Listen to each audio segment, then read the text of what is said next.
I don't want this. I don't want to forget about you, Fang. I'll never forget you. Don't worry. You'll always be a part of me. Thank you. Goodbye, Fang. I love you.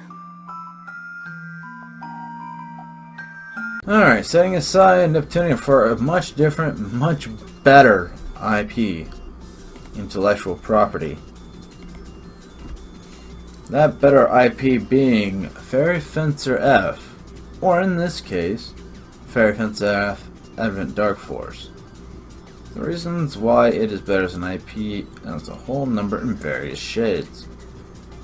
However, straight to the facts. Fairy Fencer F Advent Dark Force is an expansion of the original proper.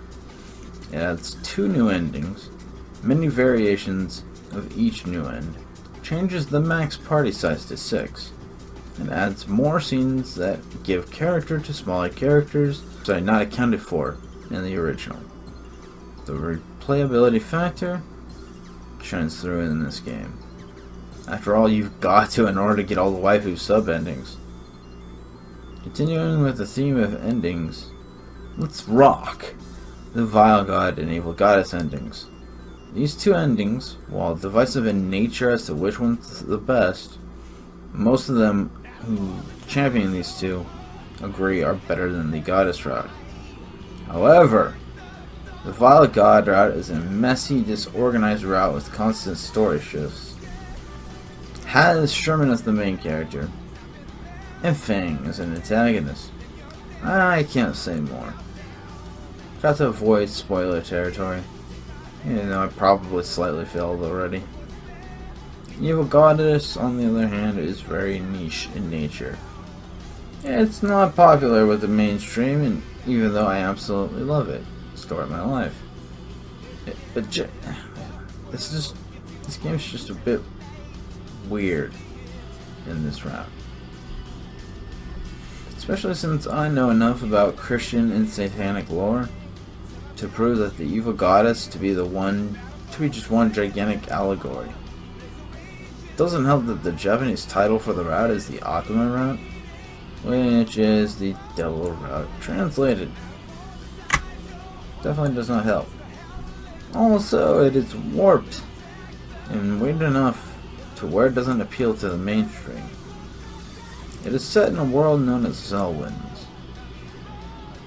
with the main character Fang and his pals on a journey. Can't say anything more, or I'll say spoil ya. Now then, for the positives. The characters. Regardless of your waifus, you can enjoy the game more in comparison to previous versions. The added scenes. Give them more screen time, more personality as a result. They feel less like tropes and more like people. It is taking long strides as a franchise. Not to mention the cast is rather diverse, yet fun. Speaking of which, Zinc. Oh my god, Zinc is amazeballs. A bloodthirsty, wild, and crazy badass. The way Zinc acts is just flat out entertaining. And regardless if you're subs or dubs, Zinc's character is delivered so damn well, it is extremely believable. Even better, he is a reflection of all of us in reality. Our dark side. Most hate that scary, psychotic nature. I take it in as it is. To me, there's a rationale behind him going crazy. Why does he adore? By the way, this is where we're going to really solidify a point as to why Zinc has a rationale. And it's under one question. Why does he adore shattering human emotions into pieces? Regardless if you have mental disorders or not, or rather because of it, it is never to this intensity. Wild, bloodthirsty, yet strangely cool and relatable. He's consistently the most entertaining character in Fairy Fencer by a mile. Next, positive. Cool designs. This is always a necessary element if you wish to lure people into your world. Since Tanaka designed everything, it is only natural. Let the world would be expansive and in hand. Surprised she hasn't tried to make D&D designs, albeit I'm not gonna lie, I would be down with that. Japan for D&D, hashtag. On to the next positive. The soundtrack. My word, have I rarely seen a better soundtrack than FENCER F. The range, the likability, the sometimes sarcasming levels of beauty. This was one of the best soundtracks I've ever heard. The next positive. The writing. Unlike Neptunia, FENCER does not futz around. Fang, despite being the most chill bro ever, is placed under specific duties within the story. Not to mention, side characters are endearing as well. The Illuminati Ferks being a cool hook for the next FENCER F game. Last but not least, Ethel the Pussy Crusher meme I made. That was good stuff. I think the amount of wanking for FENCER F Advent Dark Force has been done already. So let's be a bit critical. First negative, the writing. It may seem contradictory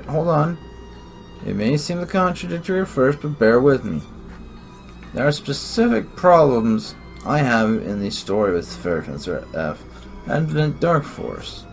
First and foremost, the timeline alteration. It is one of the dumbest contrivances in general. Not to mention all three of the routes have pretty much the same setup. Even further, the two new endings end in a similar way. If you wish to find out more, play it. I don't care for the Sherman setup either. And I'll get to him in a minute. My biggest gripe with the Wild God ending is the lack of organization in its route. It is poorly executed and serves to do nothing than to value the ending's worth. Sherman is the next negative. Sherman is a character I detest. Not just because he kills Zink. I hate him from every possible angle. He's a shallow liar, a psycho, murderous piece of shit, and worst of all, he poses as a gentleman when he's a vicious son of a bitch who has no life or regard for anyone's life or value. Basically, he's a pretender. He doesn't even truly want world peace like Tiara wants world peace. He wants a world where his sister doesn't become a warped case of Stockholm Syndrome. In his heart, which by the way shows objectification proving his own dishonesty. Don't even get me started on his contrived martyr complex that is just there for the sake of it. As far as the other things are concerned, I don't think I have any other problems. Now then, to grade FENCER F Advent Dark Force by its categories. Direction. This is where things are pure masterclass. Every bit of the pieces fit. The errors are minor in general. Nothing a few paragraphs of rationale or redemption arcs cannot fix. 10 out of 10 S rank. Sounds. Oh man, I wish I could go higher. Even if not Joshing Awakened. Full freaking contact. 10 out of 10 S rank. Writing. This is where things will be lower, as there are either story problems or character issues that may lower the experience regardless of where you are on the fence.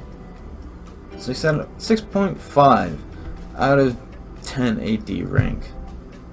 Design. Man, the designs for these characters are either properly cute, sexy, or just flat out interesting and intimidating in general. I would really like it if there's ever a FENCER VR. 8 out of 10 AB rank. Overall, certain things keep FENCER from reaching that next level it deserves. It has all the tools to be the greatest creation from Compile Hard and Idea Factory. Terrible, disorganized writing and certain characters dragging the series down. So the overall rank is an 8.75 out of 10. A solid B+ rank. A solid B+, which is what it truly deserves. This game is flat out majestic in certain parts, but sometimes can be slightly soul-crushing with stupid moments. Certain things prevent it from God tier S tier, which is a shame because my overall experience was fun and incredible. Do you agree with me? Do you think I'm off base? Did I forget to mention something? Care to tell me what, why, where, and how? Let me know in the comment section. With that, guys, I'm gonna let you go. Remember to like, share on the interwebs and Twitter, subscribe if you are new, click the bell icon to be notified of more of my content, follow me at Twitch at OneManCast, and Twitter at OneManCast346, at Periscope at OneManCast, and on Mixer at Bloody Renaissance. I also have a lovely Discord that you should give a look-see. Don't forget considering donating to my Streamlabs and or backing me on Patreon. With that, ladies and gentlemen, I am OneMan. ODYSSEY.